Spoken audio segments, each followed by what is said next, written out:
Today we'll be talking about our patient Stephanie Osborne, who is 85 years old, weighs 65 kgs, and is 176 centimeters tall. She has a BMI of 21, which classifies her as healthy weight. She has a penicillin allergy, however shows to have no other severe drug interactions. She also has a slightly low BP and EGR reading. She has been admitted to the emergency department with symptoms of confusion, weakness, shortness of breath, and excessive sputum production. The doctor's prognosis is an exacerbation of COPD with potential influenza infection. Her medication timeline here shows that she was diagnosed with COPD, hypercholesteremia, and hypertension about 20 years ago and commenced medication for the following conditions. You can also see medications that the doctors have administered or are about to administer upon her arrival. Stephanie is currently taking a atorvastatin and enalapril. With both these medications, there are concerns that the dose may be too high. For atorvastatin, as she is above 80, she is at high risk of myopathy, and for enalapril, as she presents with low blood pressure and low renal function. Moving on to a medication for COPD management, she is currently using tiotropium, salmeterol, and fluticasone. All these medications are indicated and can be considered appropriate, as can be seen on the slide. Both LAMA and LABA are not first-line therapies for conditions. This is where normally a SABA is used. It is unclear whether Stephanie had tried this first, however, with the 2 DPIs that she is on, it is not required. When looking at efficacy, her FEV1 is normally around 30%, however, she needs to do an updated spirometry test to ensure her condition is not further deteriorating. First treatment that she has received is hydrocortisone for exacerbation. This medication is appropriately indicated. Prednisolone is normally first line, however, in cases like these where oral medication cannot be tolerated, IV hydrocortisone is a preferred choice. A missing therapy, however, is a SABA. The doctor has also prescribed oseltamivir for suspected influenza infection. As seen on the slide, the only concern would be the dose in consideration of her renal function.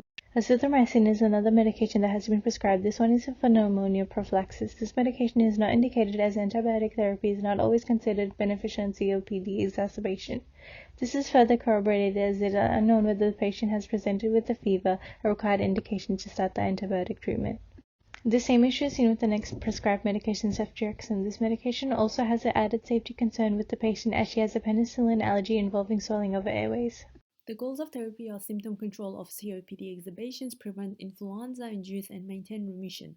However, to be able to achieve the goals, additional information is required. For example, compliance of all her medications, infection status, blood pressure monitoring, and testing for hypercholesteremia are all important measures to better patients' quality of life. We need to investigate Stephanie's DPI compliance to assess whether any adjustments may be required. Stephanie's renal and hepatic function tests are required to ensure that she does not have compromised renal function due to her high risk of renal failure. A history of infection and the presence of fever are needed to decide if the condition is bacterial or viral. Stephanie needs a full lipid profile in order to check for signs of dyslipidemia, as this can put her at high risk of cardiovascular diseases. So the first problem was that Stephanie was given IV hydrocortisone to control her COPD exacerbation symptoms, whereas therapeutic guidelines suggest that the first-line therapy should be short-acting bronchodilators. And if there is no response to bronchodilators, then systemic steroids can be administered.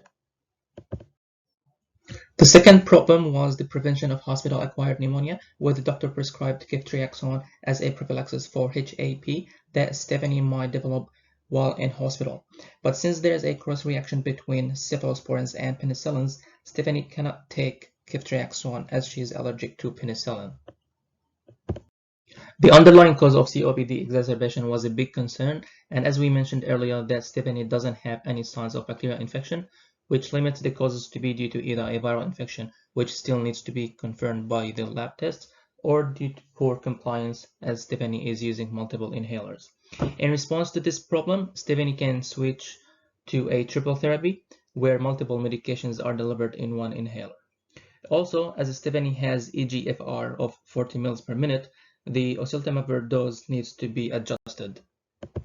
Stephanie is not also up to date with her vaccines as she received her meningococcal vaccine 5 years ago, but she has not received her flu shot yet. We strongly recommend Stephanie to remain up to date with her vaccines every year as they reduce the risk of COPD exacerbations. There are also a few information missing regarding Stephanie's conditions of dyslipidemia and hypertension. So for example, one blood pressure reading is not enough to indicate if her blood pressure is well controlled or not. So we recommend Stephanie to follow up with her doctor and get multiple readings of her blood pressure. Our goal is to treat Stephanie's COPD exacerbation with salbutamol 100 micromolar 4 to 8 puffs 1 at a time via pressurized MDI with a spacer every 3 to 4 hours titrated to response. Bearing in mind that she can use the delivery device probably by herself, otherwise we will demonstrate the dose. To enhance compliance, changing to triple therapy is beneficial. Furthermore, if she's fine with drinking or swallowing, as prednisolone can be crushed and mixed with water or juice, we will ask the doctor to prescribe prednisolone 30 mg for 5 days and then stop. However, if this cannot be tolerated, we will keep going with IV hydrocortisone, then switch Stephanie to oral therapy as soon as tolerated. Explaining to the doctor that compared with IV corticosteroid, oral corticosteroids are more convenient as they are more rapid acting. Likewise, Stephanie has eGFR of 40 ml per minute. This requires a reduction in her oseltamivir dose to 30 mg instead of 75 mg. We must inform the doctor that Stephanie has an allergy to penicillin, thus taking ceftriaxone can cause swelling of airways. If she doesn't present with symptoms that indicate bacterial infection like increased mucus purulence, volume, changing color, or fever, it is not recommended to prescribe antibiotics. That her blood pressure is at baseline hypertension, which is 100/60. Thus, more blood pressure readings are required to confirm her status and whether this reading is a concern. Another concern is that enalapril is highly associated with cough, thus inquiring if she's experienced a persistent non-productive cough in the last 20 years is important. Lastly, we recommend Stephanie to go back to her doctor for a routine check regarding the use and dose of enalapril and to check her cholesterol levels. Once Stephanie gets back to normal, we will educate her on the importance of getting vaccinations against influenza and pneumococcal to reduce the exacerbation. In addition, we will highly recommend her to ask her doctor to refer her to a pulmonary rehabilitation, which will help her breathe easy, improve her quality of life. Or she can attend COPD support groups, which brings people with similar experiences together to help cope with their challenges that they may experience with their lung condition. She can even join them while she's at home online.